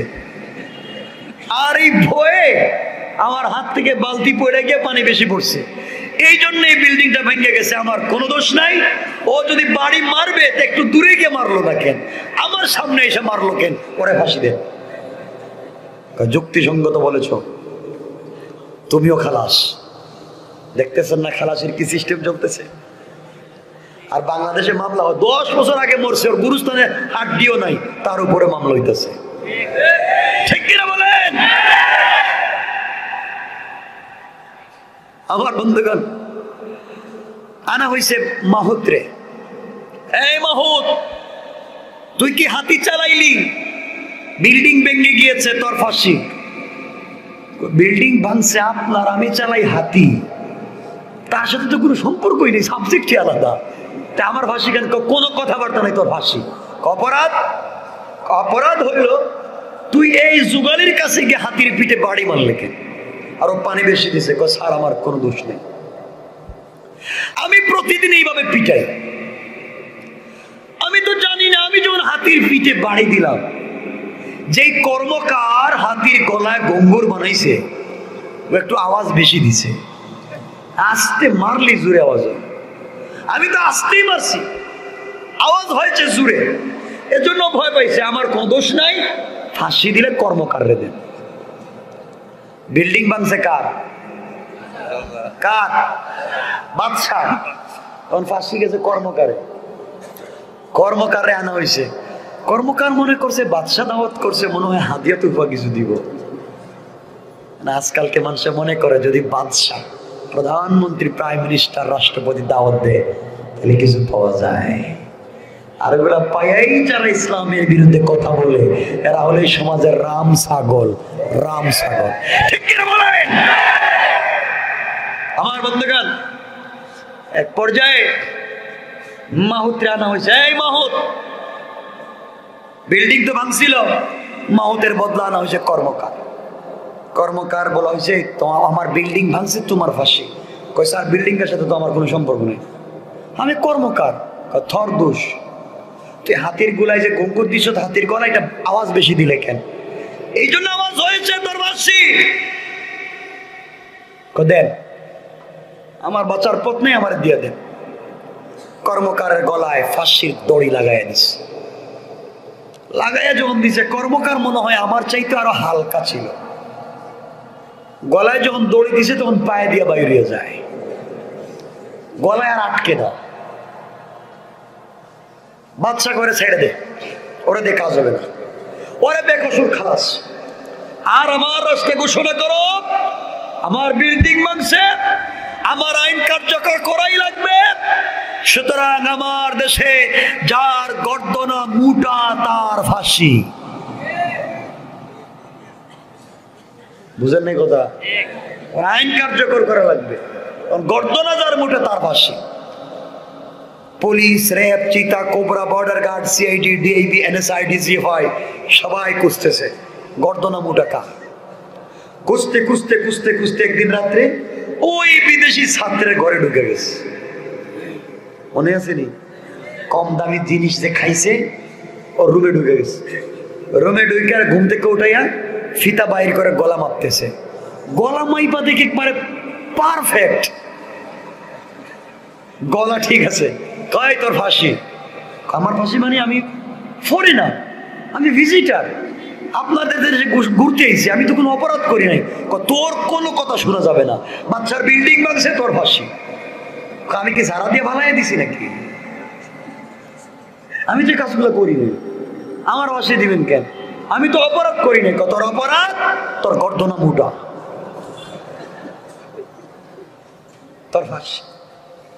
বুঝতেছেন অপরাধ মানে? আর যাই হোক, রায় কার্যকর করা লাগবে।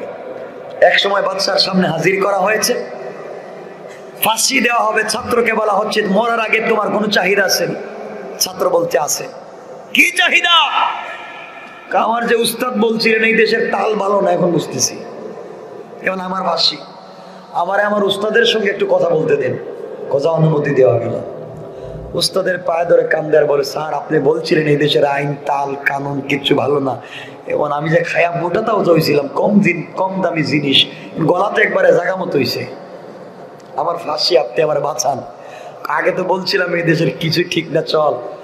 যা হয়েছে তো হয়েছে, ভুল করছি, এখন বাঁচান। উস্তাদ বলছেন, তাইলে শোন, আগামী কালকে তোকে যখন ফাঁসি দেওয়া হবে, তোর গলায় ফাঁসির দড়ি লাগানো হবে। ওই সময় আমি স্টেজে উঠে যাব, উঠে লাত্তি দিয়ে তোকে নিচে ফেলায় বলবো আমাকে দাও। তুই উঠে বলবে আমাকে দাও, আমরা মারামারি লাগাই দিই। আর মারামারি করতে করতে যদি আমার কাম সাইরা ফেলায়, না, আমরা মারামারি করব, এরপরে যা হবার হবে, তুই টেনশন করিস না। ছাত্রের গলায় যখন সকালবেলা দড়ি লাগাই দেওয়া হচ্ছে, উস্তাদ স্টেজে উঠে লাত দিয়ে ফেলায় কয় আমারে দাও, ছাত্র ওইটাকে আমারে দাও। দুজন লাগাইছে মায়ের। বাদশা কয় থামো, এদেরকে ফাঁসি দেওয়া 1 মিনিট বন্ধ করো।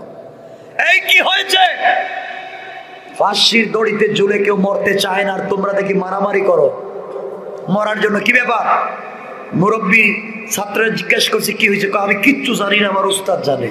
কি হয়েছে আমি জানি না। উস্তাদরে জিজ্ঞাসা করা হয়েছে কি হয়েছে?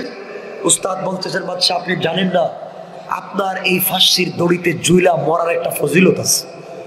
ফজিলত মানে কি? হ্যাঁ, তো ফজিলত হলো, গতকালকে রাত্রে আমি ঘুমিয়ে গিয়েছিলাম, হঠাৎ করে গভীর রাত্রে আল্লাহ আমার কাছে টেলিফোন করছে। কে টেলিফোন করছে? আল্লাহ। আল্লাহ টেলিফোন করে কি বলছে? আল্লাহ টেলিফোন করে বলছেন, আপনি যে দড়ি কিনে আনছেন মানুষের ফাঁসি দেওয়ার জন্য, এই দড়িতে ঝুলে যে মরবে সে বিনা হিসাবে জান্নাতে যাবে। আমি চিন্তা করলাম, এ তো সুবর্ণ সুযোগ, আমি মুরব্বী মানুষ, কত গুনাহ খাতা করছি, আর এই জোয়ান ছেলে একটু থাইকা খাই আর মোটাতে যা হোক, তো সহজে জান্নাতে যাওয়ার সুযোগ যখন পাইলাম, এই জন্য বলছি আমারে দিয়া দাও। বাচ্চা কয় হ্যাঁ আবার কোন তো, কি বললেন আবার বলেন, কইছি তো। মুরব্বী, আমার দেশে থাইকা আমার দেশে খাইয়া আমার টাকায় দড়ি কিনে আনছি, আর আমার টাকায় কিনা দড়িতে জুইলা আমার আগে তোমরা জান্নাতে যাইবা না, এই সুযোগ কাউরে দেওয়া যাবে না, তোমাদেরকে এই সুযোগ দেওয়া যাবে না। এদের দুজনকে খালাস দিয়ে দাও, দুজন বেকসুর খালাস। আর সারা দেশে ঘোষণা করো আগামীকালকে সকাল 10টায় বাদশাহ হাসতে হাসতে ফাঁসির দড়িতে ঝুলে জান্নাতে যাইবে। কৌশল, লম্বা কথা সংক্ষেপ করে বলে, কৌশল করেছিল একজন নিরপরাধ মানুষকে ফাঁসির দড়িতে ঝুলাবে, আল্লাহ কয় আমি তোরে ঝুলাইয়া দিব। ঠিক কিনা জোরে বলেন? আল্লাহ নাই, কথা বলেন। আমার মুসলমান বন্ধুগণ, গভীর মনোযোগ। বিশ্ব নবী সাল্লাল্লাহু আলাইহি ওয়াসাল্লাম তায়েফে রক্তাক্ত হওয়ার পরে আল্লাহর পয়গম্বর আল্লাহকে ডেকে বললেন, আল্লাহ তাআলা আমাকে তুমি বলছো সম্মান দিয়েছো, কথাগুলো সংক্ষেপে শুনেন। আল্লাহ তুমি আমাকে সম্মান দিয়েছো, তুমি আমাকে ইজ্জত দিয়েছ। আজ আমি যেখানেই যাই মানুষ আমাকে আঘাত করে, যেখানেই যাই মানুষ আমাকে পিটায়, মানুষ আমাকে মারে। আল্লাহ তাআলা আমার শরীরের রক্ত মাটি পর্যন্ত ছুঁয়ে যায়। যেই শরীরে মশা মাছি বসা আরাম, ওই শরীর আজকে রক্তাক্ত হয়ে আছে। আল্লাহ তাআলা আপনি আমাকে বলেছেন, আপনি আমার সম্মান দিয়েছেন, আমি তো সম্মানের কিছুই পাই না। আমার নবী এবার চিন্তা করলেন, তায়েফের মানুষ আমাকে আঘাত করেছে, রক্তাক্ত করেছে, এই মুহূর্তে আমি যদি মক্কায় যাই, মক্কার মানুষ আমাকে মারবে, মক্কার মানুষ আমাকে আঘাত করবে। কারণ মক্কার ভিতরে আমার মা নাই, মক্কার ভিতরে আমার বাবা নাই, আমার দাদাও নাই, আমার চাচাও নাই, আমার স্ত্রী খাদিজাতুল কুবরা ছিল সেও নাই। সুতরাং মক্কায় যাওয়া যাবে না, তায়েফেও থাকা যাবে না, তাহলে কোথায় যাব? আমার নবী চলে গেলেন তার চাচাতো বোন উম্মে হানির কাছে, আর ডাক দিয়া বললেন, বোন রে, বাঁচবার কোন পথ নাই, যেখানে যাই নির্যাতনের শিকার হয়। আজকে রাত্রে আমি কি তোর বাড়িতে থাকতে পারি? এমন সময়ে বোন বলছে, ভাই থাকেন। কথাগুলো মনোযোগ দিয়ে শোনেন। বিশ্ব নবী উম্মে হানির ঘরে যেদিন থাকতে গেলেন, গভীর রাত্রে ঘুম ভেঙে যায়, বিশ্ব নবীর ঘুম আসে না, শরীরের কাপড় গুলা ছেঁড়া, পায়ের জুতা পর্যন্ত ছেঁড়া, গোটা বডি আঘাতের দাগ।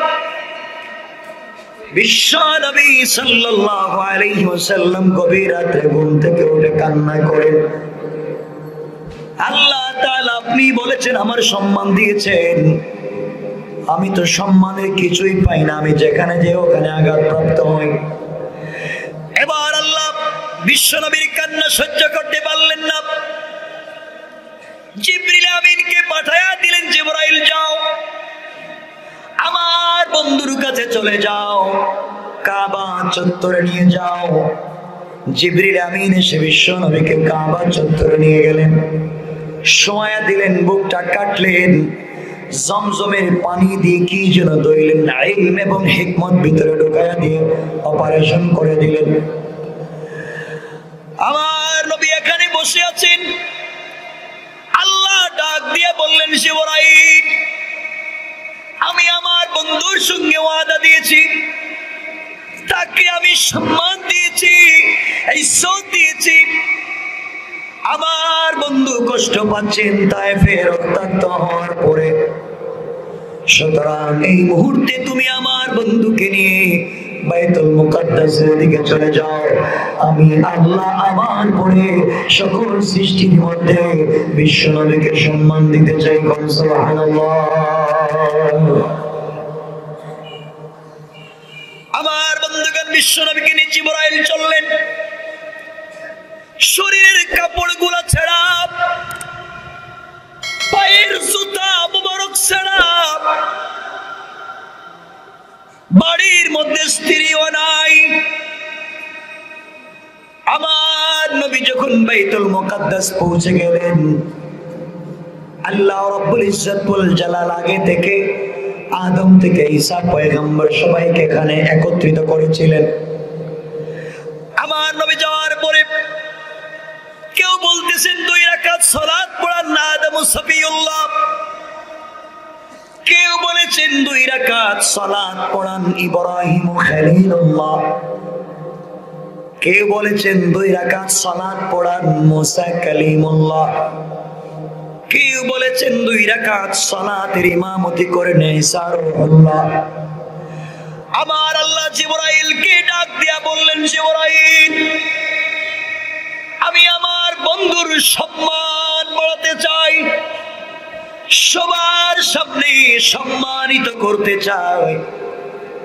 এই জন্য এই মুহূর্তে আদম থেকে ঈসা নবী পর্যন্ত সমস্ত পয়গম্বরেরা হবেন মুসল্লি, আর আমার বিশ্ব নবী হবেন আজকের ইমাম। ওয়ারাফা'না লাকা যিকরাক, সম্মান দিয়েছেন কে? আমার বন্ধুগণ বিশ্ব নবী সালাতের ইমামতি করলেন। এবার আল্লাহ বললেন, জিবরাইল, বন্ধুকে বলেছে সম্মান আমি দিয়েছি, সুতরাং শুধু জমিনে রাখলে হবে না, আমার বন্ধুকে নিয়ে তুমি আমার বাড়িতে এখনই আসবা। পৃথিবী সৃষ্টির পর থেকে নিয়ে আজকে পর্যন্ত আমি আল্লাহ আসমানকে ডেকোরেশন করেছি, এই জন্যে তুমি বন্ধুকে নিয়ে আমার কাছে আসো। আমার বন্ধুগণ সংক্ষেপ কথা, জিবরিল আমিন বিশ্ব নবীকে নিয়ে প্রথম আসমানের গেটে গেলেন। সালাম দিয়া বললেন, আসমানের প্রহরীরা তোমরা শোনো, আসমানের গেটটা তোমরা খুলে দাও। আমি জিবরাইল, আসমানের প্রহরীরা ডেকে বলছেন, জিবরাইল বেয়াদবি নেবেন না, আমরা আপনার জন্য আসমানের প্রথম দরজা খুলে দিতে পারি না। আল্লাহ রাব্বুল ইজ্জত ওয়াল জালাল আসমানের প্রথম দরজা থেকে নিয়ে জান্নাতুল ফেরদাউস, আসমানের প্রথম দরজা থেকে নিয়ে দারুস সালাম, আসমানের প্রথম দরজা থেকে নিয়ে সিদরাতুল মুনতাহা, আসমানের প্রথম দরজা থেকে নিয়ে আরশে মুআল্লা পর্যন্ত আল্লাহ রাব্বুল ইজ্জত ওয়াল জালাল জান্নাত থেকে নিয়ে লাল গালিচা বিছায়া, জান্নাতুন নাঈম থেকে কাঁচা ফুল ছিটায়া, দারুস সালাম থেকে ঝাড় বাতি গোলা লাগাইয়া দিয়েছেন, ডিজাইনার ডেকোরেশন করেছেন। এই রাস্তা দিয়া তার বন্ধু বিশ্ব নবী যাবেন, সুতরাং এই নবী ছাড়া কারো জন্য দরজা খুলে দেওয়া যাবে না। জিবরিল আমিন বললেন, ফেরেশতারা শোনো, যেই বন্ধুর জন্য আল্লাহ তো ডিজাইন করেছেন, যার জন্য আল্লাহ রাব্বুল ইজ্জত ওয়াল জালাল তো কিছু করেছেন, এই বন্ধু বিশ্ব নবী আমার সাথে আছে, তোমরা দরজা খুলে দাও। এই কথা বলবার পরে আসমানের গেট খুলে গেল। জিবরিল আমিন বিশ্ব নবীকে নিয়ে যখন আসমানে ঢুকে গেলেন, প্রথম আসমানে যাওয়ার পরে আল্লাহর পয়গম্বরের পিছনে পড়ে গেলেন। জিবরিল আমিন একটু সামনে চলে গেলেন, এবার জিবরাইল পিছন দিকে তাকায় দেখেন নবীজি পিছনে। আমার নবী ডাক দিয়ে বললেন, জিবরাইল এদিকে আসো, আমি জানতাম না আল্লাহ আমার সম্মান কতটুকু বাড়িয়েছে, আমি জানতাম না আল্লাহ আমাকে কত ভালোবাসে, আমি জানতাম না। আসমানে এসে দেখি আসমানকে লাইটিং করা হয়েছে, ডেকোরেশনের ডিজাইন করা হয়েছে, সকল ডিজাইনের যেখানে আখানে আমি রাসূলের নাম। আল্লাহু আকবার। ওয়ারাফা'না লাকা যিকরাক, সম্মান দিয়েছেন কে? সবাই বলেন কে? আমার মুসলমান ভাইরা, এক পর্যায়ে জিবরিল আমিন বিশ্ব নবীকে নিয়ে চললেন। সংক্ষেপ কথা, যেতে যেতে জান্নাতুল ফেরদাউসে চলে গেলেন। জান্নাতুল ফেরদাউসে যাওয়ার পরে আমার নবী মুস্কি মুস্কি হাসেন, সব ব্যথা ভুলে গেলেন। জান্নাতে যাওয়ার পরে তাকায়া দেখেন জান্নাতের গেট থেকে পুরা জান্নাত আমার আল্লাহ যত ডেকোরেশন আর ডিজাইন করেছেন সবগুলা ডিজাইন করেছেন বিশ্ব নবীর নাম দিয়ে। সুবহানাল্লাহ। এমন সময় জিবরিল আমিন ডাক দিয়ে বললেন, ইয়া রাসূলুল্লাহ, এই জান্নাত আপনার আবু বকরের, এটা ওমরের, ওইটা উসমানের। ওগুলা যখন বলে দিচ্ছে আমার নবী এমন সময় শুনুন জান্নাতের ভিতরে কে যেন কথা বলে, কার যেন পায়ের আওয়াজ শোনা যায়, হেঁটে যাওয়ার আওয়াজ শোনা যায়। বিশ্ব নবী ডেকে বললেন, জিবরাইল, কে হেঁটে যায় জান্নাতের ভিতরে?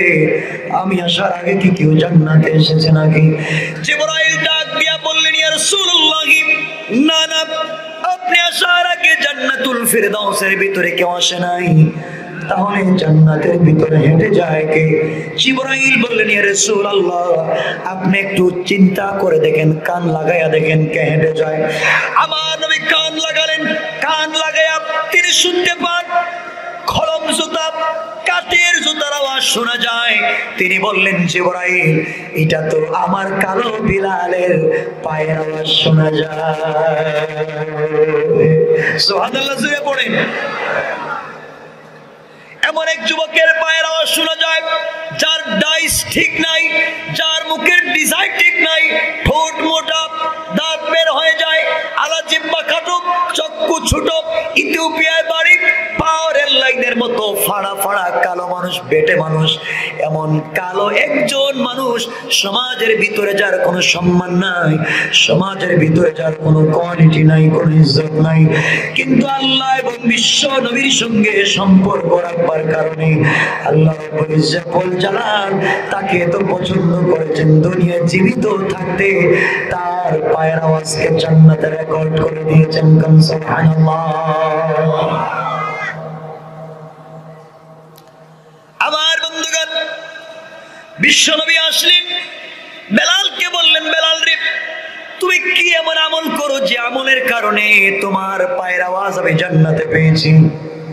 বেলাল ডেকে বললেন, ইয়া রাসূলুল্লাহ, আমি আলাদা কোনো আমল করি না, আমি যে আমল করি সেটা হলো আমি যখন কোনো অর্থে যেই সময় যেই টাইমে আমি ওযু করি, ওযুর উপরে 2 রাকাত তাহিয়াতুল ওযুর সালাত আদায় করি।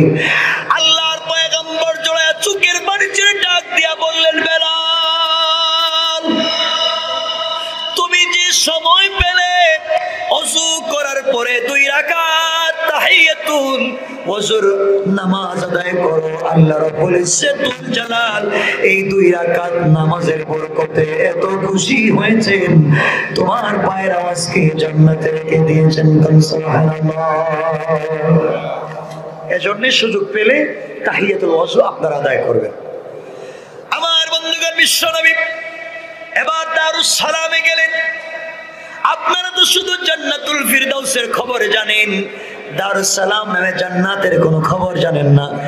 দারুস সালাম তো এমন এক জান্নাতের নাম যেই জান্নাতে সমস্ত জান্নাতীরা চেয়ারে বসে থাকবে, চেয়ারে সমস্ত জান্নাতীরা জান্নাতের চেয়ারে বসে থাকবে, আর আমাদের মুনিব, আমাদের মালিক আল্লাহ তাআলা দাঁড়ায়া দাঁড়ায়া তার গোলামদেরকে সালাম দিবেন। কোন সুবহানাল্লাহ। দারুস সালামে রাসূল গেলেন, গিয়ে শোনে দারুস সালামের ভিতরে কে যেন চমৎকার কণ্ঠে কোরআন তেলাওয়াত করে যায়। নবীজি জিবরাইলকে বলেন, জিবরাইল, দারুস সালামে কোরআন তেলাওয়াত করে কে? জিবরাইল বলেন, ইয়া রাসূলুল্লাহ, আমি তো জানি না, আপনি একটু দেখেন কে তেলাওয়াত করে। নবীজি কান লাগাইয়া শুনেন যে কোরআন তিলাওয়াত করে। সে রাসূলের পাকের গরীব এক সাহাবী, ছোট্ট মানুষ, তার নাম হারিসা ইবনে নোমান। নবীজি বলেন, জিবরাইল, এটা তো হারিসা ইবনে নোমানের কোরআনের তেলাওয়াত শোনা যায়। অত দুনিয়া জীবিত গরীব, তার আওয়াজ জান্নাতে কেমনে আসলো? হারিসা ইবনে নোমান। জিবরাইল আমিন বলছেন, ইয়া রাসূলুল্লাহ, হারিসা ইবনে নোমান গতকালকে মায়ের খিদমত করেছে, কিছু করে নাই, এক লোকমা খাবার মায়ের মুখে উঠাইয়া দিয়েছে, মায়ের কপালে চুম্বন দিয়ে মাকে খুশি করে ফেলেছে। আল্লাহ এই সময় তাকাচ্ছিলেন, আর হারিসা ইবনে নোমানের মা উপর দিকে দুইটা হাত উঠাইয়া আল্লাহর কাছে হারিসা ইবনে নোমানের জন্য দোয়া করেছেন। আল্লাহ তার মায়ের দোয়াকে কবুল করে এই ছেলে দুনিয়ায় জীবিত থাকতে তার কোরআনের তেলাওয়াতকে জান্নাতে পৌঁছে দিয়েছেন। সুবহানাল্লাহ। আমার বন্ধুগণ, রাত্র একটা হয়েছে, কয়েক মিনিটে রেখে দিচ্ছি, কয়েক মিনিট মাত্র, আর লম্বা করবো না। আমার বন্ধুগণ, এবার রাসূল পাক সাল্লাল্লাহু আলাইহি ওয়াসাল্লাম গেলেন সিদরাতুল মুনতাহায়। কোথায় গেছেন? সংক্ষেপ কথা, বিশ্বনবী সিদরাতুল মুনতাহায় গেলেন। কয়েক মিনিটে শুনেন। সিদরাতুল মুনতাহায় যাওয়ার পরে বিশ্বনবী সাল্লাল্লাহু আলাইহি ওয়াসাল্লাম,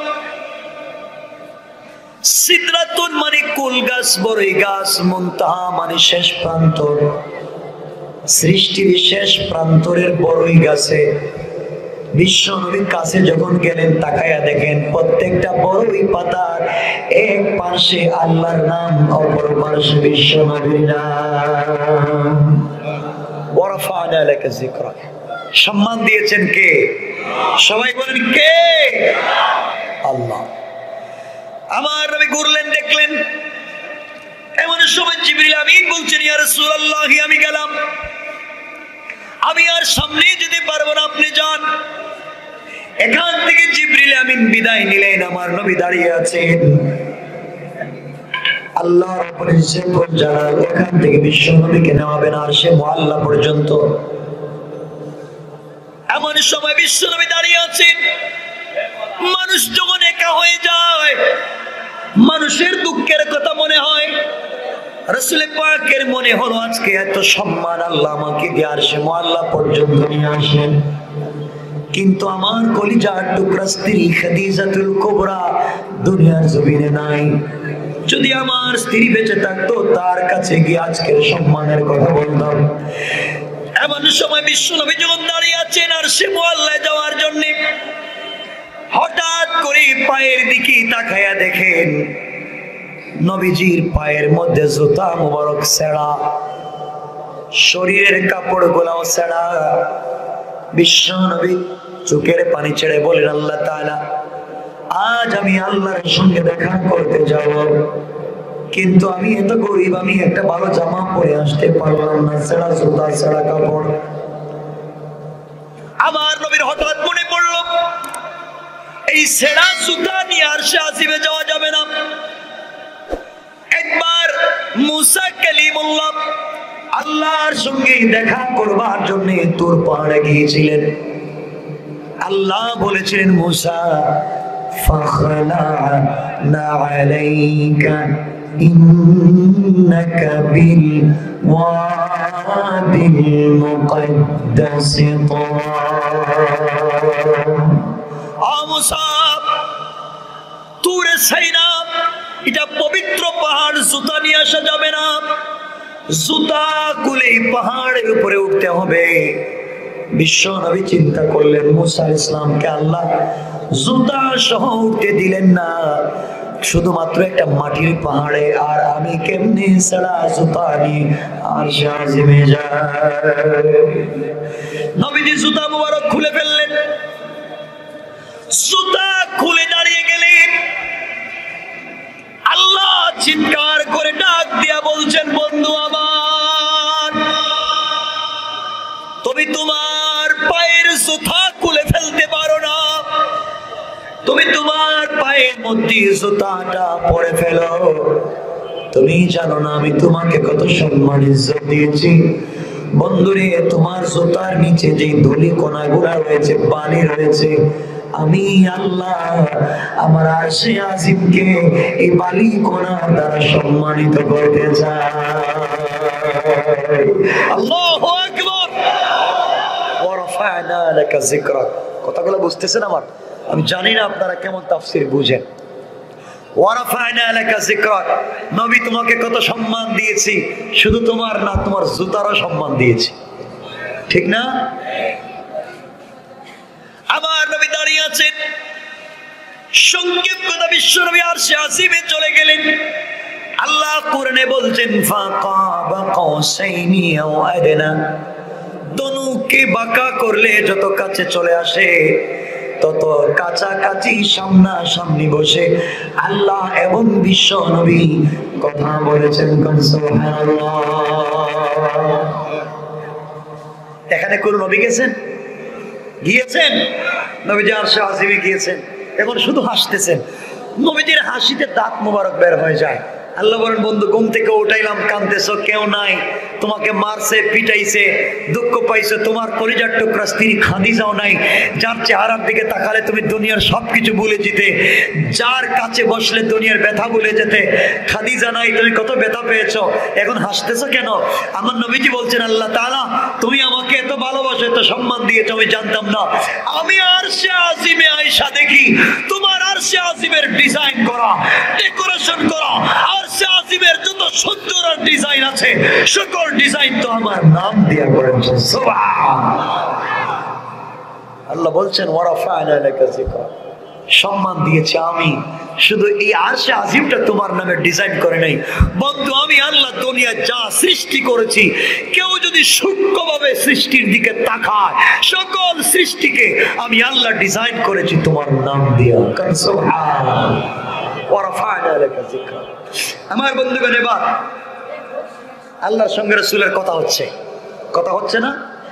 কিতাবের নাম মনে রাখবেন, হানাফি মাযহাবের বড় ইমাম আল্লামা ইমাম আবু বকর জাসসাস, আহকামুল কুরআন লিল জাসসাসে, তিনি লিখেন আল্লাহর সঙ্গে যখন রাসূলের পাক কথা শুরু করেছেন, এমন সময় আল্লাহ বলছেন, বন্ধু দুনিয়া থেকে এসছো আমার বাড়িতে, সম্মান দিয়েছি আমি, তুমি কি খালি হাতে আসছো না আমার জন্য কোনো উপহার উপহার কোন গিফট এনেছো? কারণ বন্ধু বন্ধুর বাড়িতে খালি হাতে যায় না গিফট নেয়? কথা বলেন না কেন? না খালি হাতে যায়? তো নবীজি বলছেন, আল্লাহ আমাকে আপনি কি কি পাইছেন? বোকা পাইছেন যে আমি খালি হাতে আসছি? আমি খালি হাতে আসি নাই, আমি আপনার জন্য গিফট নিয়ে এসেছি। আল্লাহ বলছেন, গিফট আমাকে দাও তো। এবার আমার নবী বললেন, আত-তাহিয়াতু লিল্লাহি ওয়াস-সালাওয়াতু ওয়াত-তাইয়্যিবাত। আল্লাহ যত সালাত, যত পবিত্রতা সব এই মুহূর্তে আমি আপনাকে হাদিয়া করে দিলাম। সুবহানাল্লাহ বললেন না? আমার আল্লাহ খুশি হয়ে গেলেন। খুশি হয়ে আমার আল্লাহ বিশ্ব নবীকে সালাম দিয়ে বললেন, আসসালামু আলাইকা আইয়ুহান নবী। স্বয়ং আল্লাহ আমার নবীকে সালাম দিলেন। সুবহানাল্লাহ বললেন না? নবীজি সালামের জবাব দেন, মাথা নিচের দিকে করে বসে আছে। আল্লাহ বলছেন, বন্ধু মাথা নিচের দিকে করে বসে আছো কেন?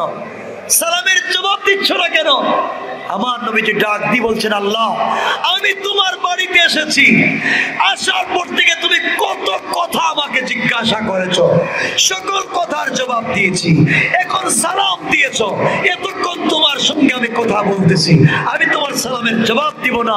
আমি তোমার প্রতি রাগ করেছি আল্লাহ, এতক্ষণ কথা বলেছো, কিন্তু একবার তুমি আমার গুনাহগার উম্মতের কথা জিজ্ঞাসা করলে না। তোমার নবী তোমাকে আমাকে আরশে আজিমে বলে যায়। কথা হচ্ছে? আল্লাহ বলছেন, তাইলে আমি কেমনে সালাম দিব? বলে আপনি সালাম দিতে হবে, আমার উম্মতকে সালাম না দিলে আমি আপনার সালামের জবাব দিব না। আওয়াজ আসলো, আসসালামু আলাইনা وعلى عباد الله الصالحين কিয়ামত পর্যন্ত যত ইবাদে সালেহ যত বান্দা আসবে আল্লাহ বলেন আমি কিয়ামত পর্যন্ত সবাইকে সালাম দিলাম। আরে নবীজিকে ভয় লাগছে, নবীর কারণে কি সম্মান। নবীজি সালামের জবাব দেয় না, আল্লাহ তুমি আমাকে সরাসরি সালাম দিলা, আর আমার উম্মত কোথায় চিকর গাছা এই যে এক জায়গায় বসে আছে ওরা ওলা কুলে, আপনি ওদেরকে তো সালাম দিলেন না সরাসরি, আমি সালাম মানি না। আল্লাহ বলছেন তাইলে কি আমি ঘরে ঘরে গিয়ে সালাম দিব? নবীজি বলছেন আমি জানি না কেমনে সালাম দিবেন, আমার কাছ থেকে সালামের জবাব পেতে হলে আমার উম্মতকে সরাসরি সালাম দেওয়া লাগবে। সুবহানাল্লাহ বললেন না? তোমার নবী তোমাকে কত ভালোবাসতেন। আল্লাহ বললেন বন্ধুরে সরাসরি কেমনে সালাম দেব জানি না। এবার আল্লাহ বললেন বন্ধু শুনো কথা দিলাম, কিয়ামতের দিনে হিসাব নিকাশের পরে জান্নাতীরা যখন জান্নাতের ভিতরে চলে আসবে, এমন সময় আমি আল্লাহ সমস্ত জান্নাতীদেরকে ডেকে একত্রিত করে দারুস সালাম নামক জান্নাতে নিয়ে যাব। ওই জায়গায় সবাই দারুস সালাম নামক জান্নাতে আপন আপন চেয়ারে বসে থাকবে। এক একটা চেয়ার হীরা জবরদস্ত ইয়াকুত মণি মুক্তা পাথর দিয়ে তৈরি করা, জমিন থেকে আসমান পর্যন্ত উঁচা। এই চেয়ারে সবাই বসে থাকবে আর আমি আল্লাহ দাঁড়ায়া দাঁড়ায়া আমার গোলামদেরকে সালাম দিব। সুবহানাল্লাহ।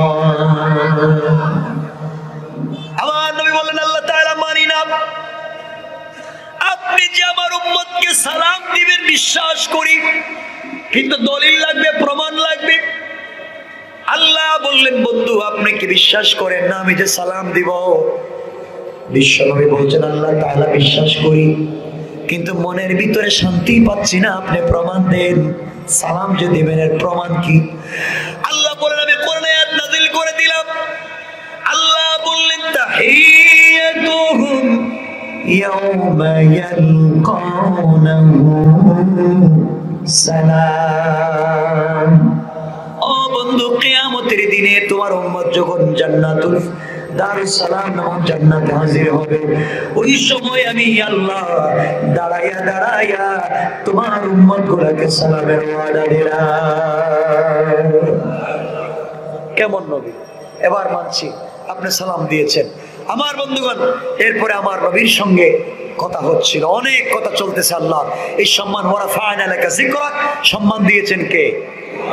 এরপরে বিশ্বনবী আল্লাহকে বলছেন আল্লাহ তুমি আমাকে এমন একটা দোয়া শিক্ষা দাও যে দোয়া শিখলে আর দোয়া করলে আমার একটা উম্মত জাহান্নামে যাবে না।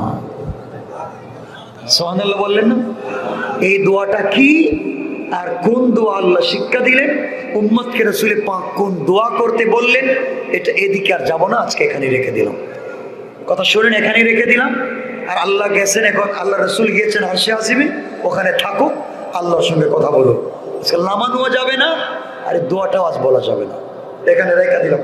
রাত্র 1:15 আর আপনাদের কন্ডিশন জানি আমি, এত রাত্রে 12টার পরে 1 মিনিট কথা বলি না।